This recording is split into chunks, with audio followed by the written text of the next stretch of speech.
কি মাননীয়া, আপনার ললিপপ তো খেলো না সবাই। পরিযায়ী শ্রমিকরা কি বলছে একটু শুনে নিন। আমি সেন্টারিং কাজ দিয়েই বোঝালাম, বাইরে যারা সেন্টারিং কাজ করে এক সপ্তাহে তাদের 5,000 টাকা ওঠে, তাদের বাহু বলে। তো এই 5,000 টাকা দেওয়ার কথা বলেছে, তোমরা কিন্তু প্রলোভনে পা দিবা না। 5,000 টাকায় আটকে দেবে, আর বাড়ি এসে কি করবা? তাস খেলবা বসে বসে? না, কাজে গেছো, কাজে যাও। এই যে বাংলা ভাষীকে ধরে ধরে কেলাচ্ছে কি জন্য, কার জন্য?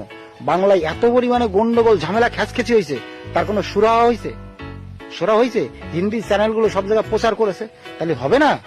বলো, নাটের গরুকে কোথার থেকে উৎস এর? হোমিওপ্যাথি ওষুধের দাওয়া। পরিযায়ী শ্রমিকরা বুঝে গেছে আপনার ললিপপটা কেউ খেলো না।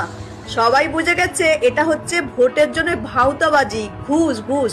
তারপরেও এইসব পরিযায়ী শ্রমিকরা টাকা পাবে না, পাবে কে? আপনার তোলামূলের দলের বাবা, কাকা, মাসি, এরা পাবে। যারা ঝান্ডা ধরবে তাদেরকে, আপনার তোলামূলের লোকজনকে পাইয়ে দেওয়ার জন্যই না আপনি এসব করছেন। সবাই বুঝে গেছে।